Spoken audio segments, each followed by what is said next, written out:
제가 지금 목이 좀 가라앉아가지고 아마 말씀 들으시기가 좀 힘이 드실 거예요. 그렇지만 이해하시고 잘 들으시기 바랍니다.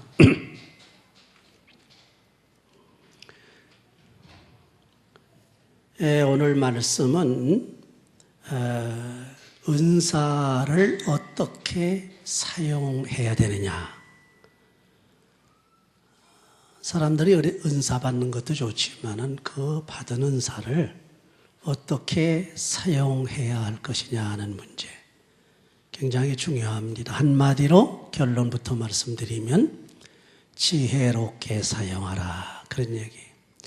여러분, 세상에서 미련한 사람같이 답답한 사람 없습니다.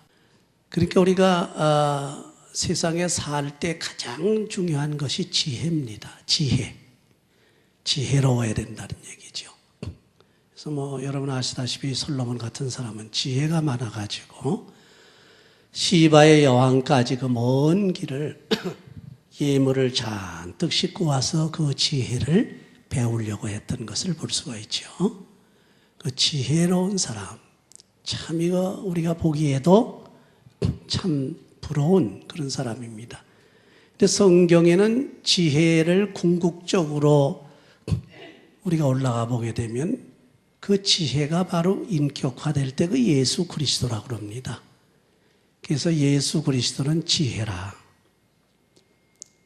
잠언서에 보게 되면 그래서 지혜가 거리에서 너희들을 부르지 아니하느냐. 사방 어귀에서 부르지 아니하느냐. 지혜가 부른다는 얘기를 자꾸 하고 있어요. 그건 우리 예수님께서 너희를 부르신다. 그런 얘기가 되겠죠. 이 지혜라고 하는 건 참 우리 세상의 은금보다도 더 소중한 겁니다. 세상에 아무리 돈이 많아도 지혜롭지 못하고 미련하게 산다고 하면 그 사람의 인생은 실패한 인생이에요. 그러나 가진 것이 별로 없다 할지라도 지혜롭게 산 사람은 영원토록 빛납니다. 사람들의 머릿속에 남고 기억되고 사람들이 존경하고 또 후대 역사의 교훈으로 남지요. 그래서 이 지혜롭게 사는 것 가장 중요한데 오늘도 특별히 은사는 받았는데 그 은사를 어떻게 사용할 것이냐 할 때 한마디로 지혜롭게 사용하라 그런 말씀을 하고 있습니다. 특별히 오늘 계속해서 하는 은사 내용은 뭡니까? 방언의 은사하고 예언의 은사예요. 이 방언의 은사와 예언의 은사를 잘 구별해서 이해하시기 바랍니다. 좌우한 방언을 받고 예언 은사를 받는다 하더라도 그 받은 것으로 족한 것이 아니라 그 받은 은사를 어떻게 사용할 것이냐 그것이 중요하다는 거거든요. 지혜롭게 사용해야 된다. 그래서 본문에 보게 되면 지혜에 대해서 먼저 얘기를 합니다. 지혜에는 어른이 되라 그런 말을 하고 있어요. 지혜에는 어른이 되라. 그 무슨 얘기입니까? 풍자적으로 표현한 내용이거든요. 지혜에는 어른이 되라는 건 지혜에 아주 뛰어나라는 얘기죠. 그렇죠? 지혜가 완전히 어른같이 성숙해져서 그 지혜를 통해서 너희들의 인생을 살아나가라. 더 나가서 방언이나 예언을 해도 그 지혜를 통해서 하라. 그런 얘기입니다. 이제 말씀드린 대로 이 지혜를 인격화시킬 때 성경에서는 예수 그리스도라고 그랬어요. 조금 더 비약해서 우리가 설명을 한다면 방언을 받고 예언을 받고 무슨 은사를 받는다. 그 은사 자체가 중요한 게 아니에요. 그것을 어떻게 사용하느냐, 무엇을 위해서 사용하느냐, 그게 중요하다는 거예요. 방언의 은사와 예언의 은사를 사용하면서 자기가 자랑하기 위해서, 과시하기 위해서, 다른 사람들에게 보이기 위해서 교만해가지고 그렇게 사용하지 말고 지혜롭게 사용하라. 다시 말하면 예수님, 지혜가 되시는 예수님의 뜻에 맞게 사용하고 예수님께서 기뻐하시는 대로 예수님이 원하시는 대로 사용해서 자신에게 덕을 세우고 교회에게 유익을 주어야 된다. 그것을 바로 말하는. 그래서 그렇게 하기 위해서는 지혜의 어른이 되라는 겁니다. 그게 지혜에게 아주 뛰어나라는 얘기예요. 지혜의 어린아이가 되지 말라는 얘기 뭡니까? 지혜의 어린아이가 되는 건 뭐야? 지혜가 없다는 얘기죠. 지혜가 어린아이 같이 적다는 얘기죠. 그렇죠? 그러니까 지혜에는 어른이 되고, 그 다음에 반대로 악에는 죄악이지. 악에는 어른이 되지 말고 어린아이가 되라. 무슨 얘기입니까? 악을 행한 데는 어른같이 능숙하게 하지 말라는 거예요. 어른들 같이 이렇게 막 그냥 악을 행하는데 어떠한 꾀를 낸다든지 뭐 능력을 발휘한다든지 힘을 발휘한다든지 이렇게 어른같이 그렇게 하지 말라. 악에게는 어린애 같으라니.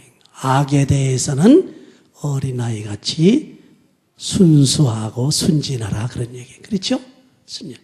여러분 죄에 대해서 죄를 짓는 데 있어서는 바보같이 되라 그런 얘기예요. 어린아이같이 되라 그런 얘기입니다. 악을 행하는 데 있어서는 어린아이같이. 여러분 갓난아이들 젖 먹고 들어오는 있는 아이들이 뭐 행합니까? 아무것도 못하거든. 악을 행한 데 있어서는 그런 아이같이 그저 아무것도 모르고 있는 게 낫다 차라리 그 얘기입니다. 그게 악에는 어린아이같이 되라. 만약에 악의 어른 같으면 어른들은 막 하거든. 막 그냥 행동하고 막 역사하고 자기 꾀를 부리고 자기 능력을 행하고 이거 머리를 써가지고 막 그래 놓으니까 죄를 짓는 데는 그렇게 해서 안 된다. 죄를 짓는 데는 어른이 되지 말고 어린아이가 되라. 그렇죠?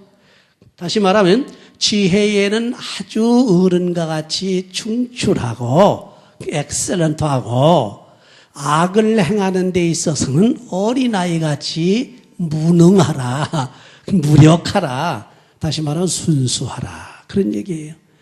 여러분 신앙생활이 간단하게 그겁니다. 다른 거 없어요. 우리 믿음을 가지고 있다고 하는 사람들이 말이죠. 가만히 보면 이 꾀를 부리고 말이지 머리를 쓰고 머리 회전을 해가지고 머리를 돌려가지고 그렇게 살면 안 된다는 얘기입니다. 어떤 면에 있어서 남에게 조금 당하는 일이 있다 할지라도 남에게 속는 일이 있다 할지라도 속아주어라 그런 얘기. 속아주는 일이 있다 할지라도 머리 회전을 하지 말라는 게 머리를 돌리지 말라는 겁니다. 이것은 교회에서뿐이 아니고 나가서도 마찬가지예요. 사람을 대할 때 벌써 머릿속에 꾀를 쓰기 시작하게 되면요 문제가 큽니다. 그럼 첫 번에는 꾀를 써가지고 상대방에게 잘 보이는 것 같지만은 그 꾀는 언젠가 들통이 나게 돼 있습니다. 나중에 뭐라고 말하는지 아세요? 아, 저 사람 참 머리 꽤 잘 돌린다고 머리 회전을 잘한다고 말이죠. 아, 저 사람 뭐 꾀가 너무 많아가지고 순수하지를 못해. 들통이 나가지고 그 다음에는 같이 접근을 안 하려고 그래요. 그렇죠? 그러나 첫 번에 조금 저희 친구 목사님들 중에서도 그런 분들이 계세요. 서울대학도 나오고 있어요. 뭐 좋은 학교 다 나왔는데 이 양반 내보게 되면 그 멍충이 같아요. 지금 멍충이 조금 심한 표현인데 어떻게 보면 조금 바보스러워요. 가만히 뭐 저 양반이 알고 그러는가 모르고 그러는가. 누가 뭐라고 그러면 그저 순수하게 그냥 그래? 그리고 속아주고 그대로 또 들어줘요. 이걸 뭐 저 사람이 서울대까지 나와가지고서 저렇게 머리가 안 돌아가나 이런 정도예요. 근데 나중에 보니까 모르는 게 아니더라고요. 그게 다 알고 있고 그저 상대방이 그 머리 돌리는 것까지 다 알면서도 그 사람이 머리 돌리는 대로 같이 머리를 안 돌리더라 그런 얘기입니다. 설령 자기가 속고 손해를 보는 한이 있다 할지라도 순수한 마음으로 그 친구를 대해주더라. 그게 진실이에요. 그렇죠? 이러한 친구는 처음에는 바보 같아서 누가 이용하려고 다른 친구들이 이용하려고 그러다가도 나중에 진리를 알고 진심을 알게 되면은요 존경하게 됩니다. 할렐루야. 그렇게 사시라는 거예요. 여러분 세상에 오늘날은 말이죠. 머리 회전하라고 정신이 없어요.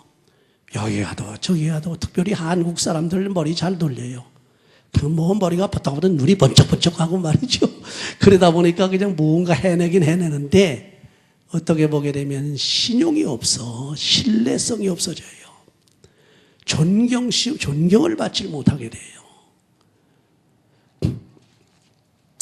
어떤 분이 사람을 다루는데 그래요. 사람을 다루는데 그 모든 사람을 다룰 때 자기는 그냥 뭐 겉에서는 그렇게 그저 속아주는 것 같이 그런다고 그런 얘기를 합니다. 그러면서 나중에 뒤에서 자기가 머리를 돌려가지고 자기가 하고 싶은 생각대로 다 되게 한다고 그래요. 사실 또 그렇게 하더라고요. 그 얘기를 듣고 한 20년 전 얘기인데 제가 그랬어요. 저분은 지금 참 쉽게 말해서 인간 정치를 잘하는 것 같은데 머리 회전을 잘 해가지고 그때그때 아주 순발력 있게 잘 회전을 시키는 것 같은데 오래가지 못할 거라는 생각을 제가 해가지고 누구한테 그런 얘기를 했습니다. 저분은 참 머리가 좋긴 한데 머리 회전을 너무 해서 두뇌를 두뇌를 너무 돌려가지고 사람들이 또 꼼짝없이 당하긴 하는데 나중에 그걸 알고 나게 되면 아마 신뢰를 안 할 거라 그런 얘기를 했어요. 나중에 그게 들통이 나버렸어요. 더군다나 요새 사람들이 얼마나 머리가 좋습니까? 응?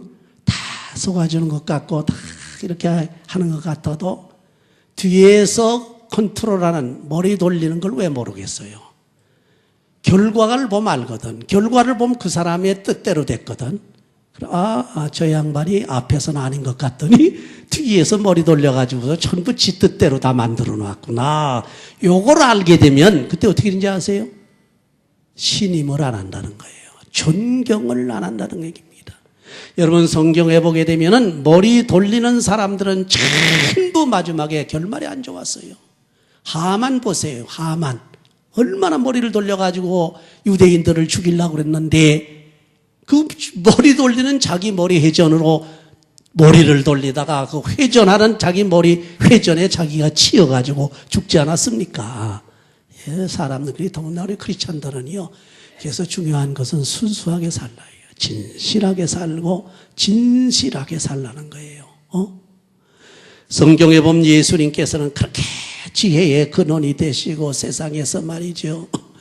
인간으로서는 도저히 도달할 수 없는 하나님의 위치에 있으면서도 머리 회전 하나도 안 하셨어요. 지혜롭게는 하셨지만은 머리를 돌리는 꾀를 부리진 않으셨습니다. 순수한 마음을 가지고 특별히 사람을 순수하고 진심으로 사랑하는 마음을 가지고 지혜를 쓰셨단 말이에요. 우리 크리스찬들은 그래야 됩니다. 근데 머리 회전하기에 큰 문제가 생긴다는. 그래서 우리가 머리 회전은 왜 하느냐? 그거는 뭔가 꾸미려고 하기 때문에 회전하는 거예요. 그렇죠?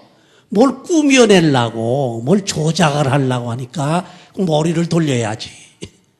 조작하지 있는 그대로 진실하게 행동하려고 그러는데 회전할 필요가 뭐 있어요?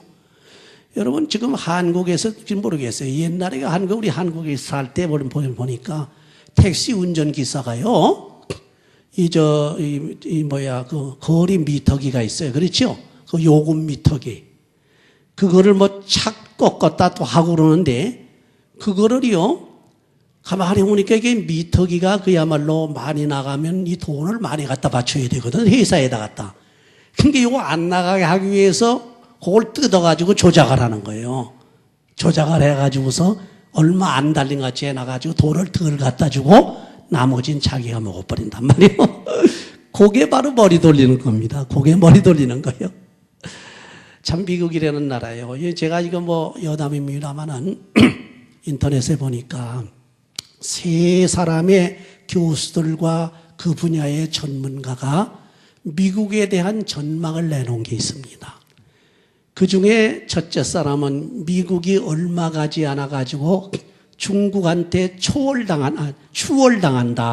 이런 얘기를 했어요. 일본이 지금 추월당하지 않았느냐. 미국도 얼마 안 가서 중국이 따돌라버리고 중국이 제1위로 올라간다. 세계 강대국으로 올라간다. 이런 얘기를 한 사람이 있어요. 근데 그 두 사람은 그렇지 않습니다.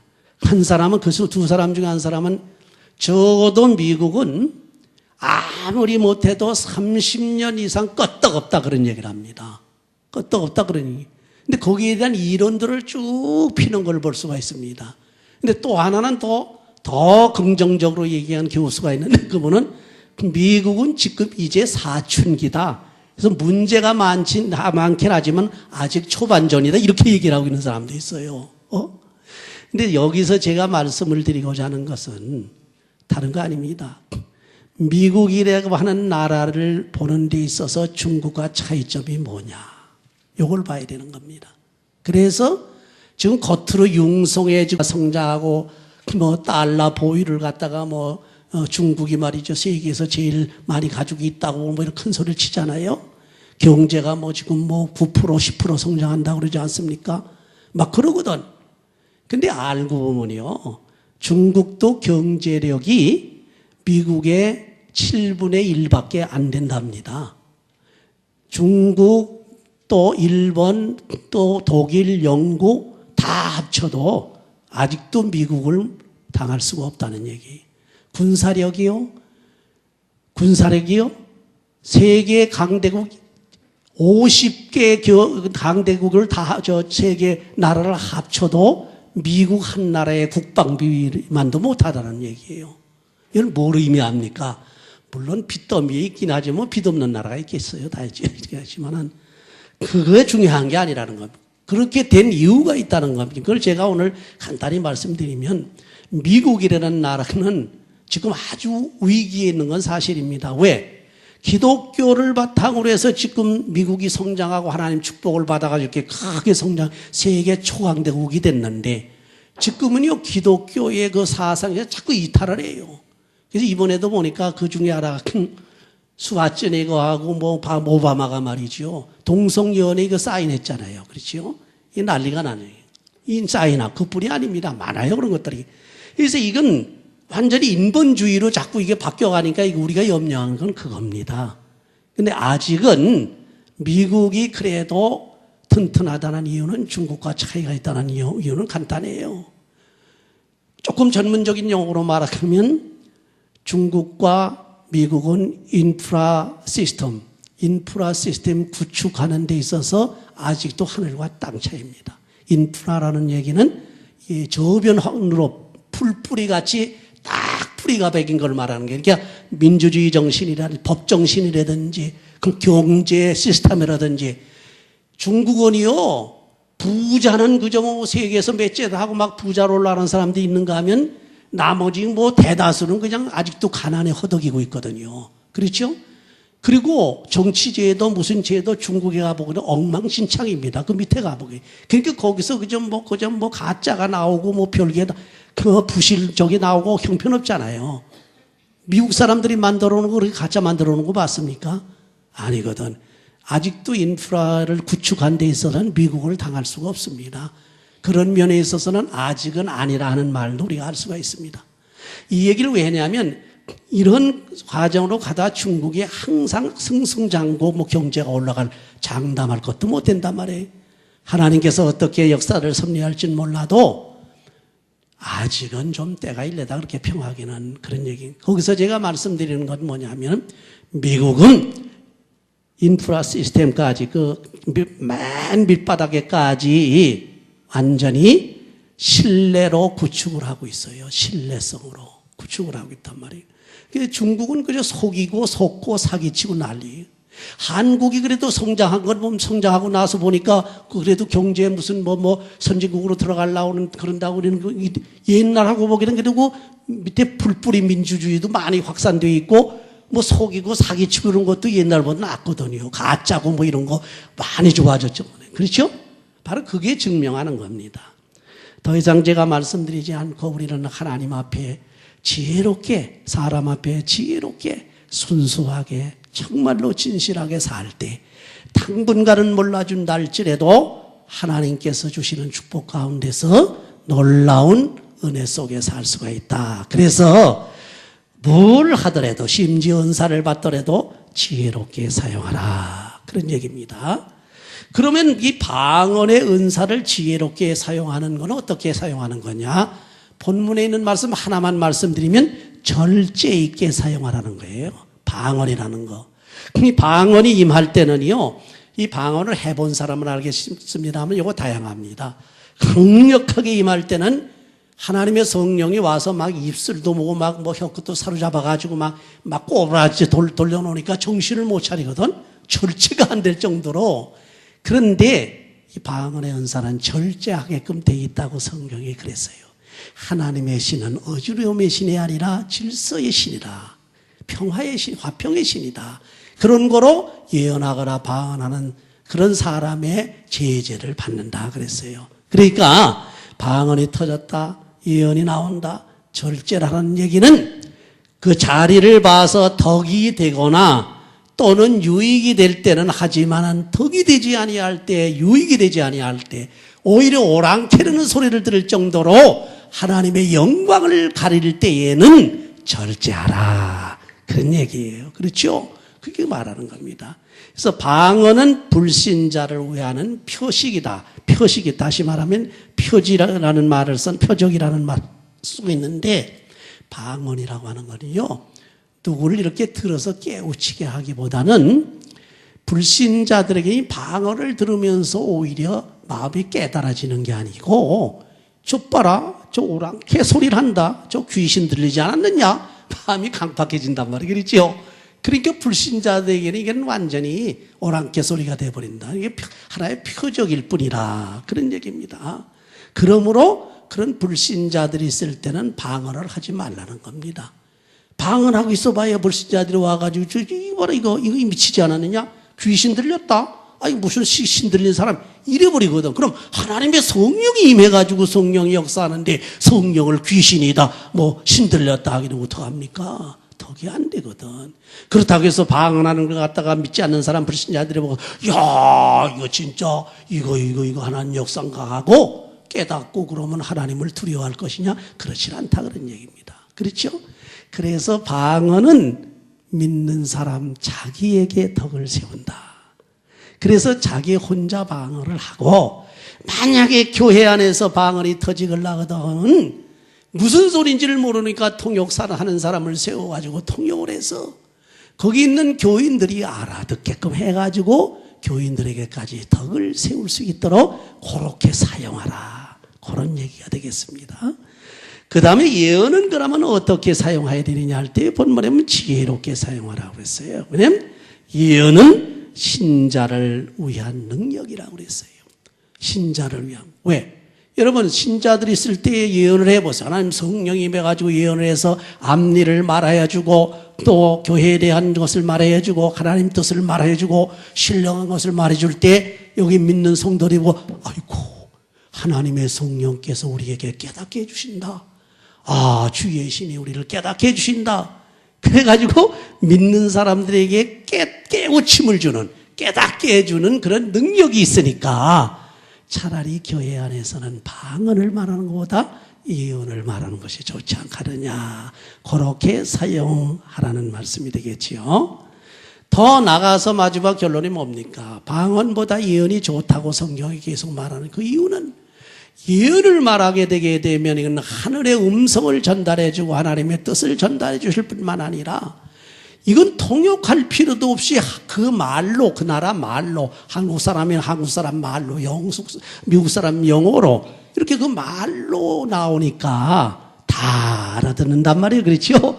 다 알아들으니까 교회에 유익이 되고 덕을 세울 수 있으니 그 역사는 하나님의 말씀을 듣고 하나님을 두려워하고 떨고 경배하고 찬양할 게 아니냐. 하나님을 경배하고 하나님을 찬양하고 하나님 앞에 영광을 돌리는데 그리고 더 나아가서는 하나님의 이름을 전파하고 예수를 증거하는데 유익하지 않겠느냐. 그래서 예언하는 것이 좋으니라. 그런 얘기입니다. 여러분들은 아마 지금 방언의 은사와 예언의 은사를 못 받으셔서 하고 싶어도 못 하실 거예요. 그렇죠? 물론 받은 분 계신지 모르겠습니다만은 그러니 그건 물론 하나님께서 주셔야 주는데 그러면 하나님께서 주시면은 받으시란 얘기입니다. 그럼 못 받았으니 어떻게 하느냐? 예언할 수 있는 대로 하라. 그 예언도 못 받았는데 그러면 이미 똑같이 주신 예언들이 있다. 그게 뭐냐? 하나님의 말씀이란 말이에요. 그렇죠? 이것이 바로 예언이라는 겁니다. 이 하나님의 말씀이 예언이에요. 그렇죠? 이 하나님 말씀이. 예? 이거 예언해 놓은 거예요. 그러니까 여러분이 어디 가든지 하나님 말씀을 전하면 되는 거예요. 하나님 말씀을 증거하면 되는 겁니다.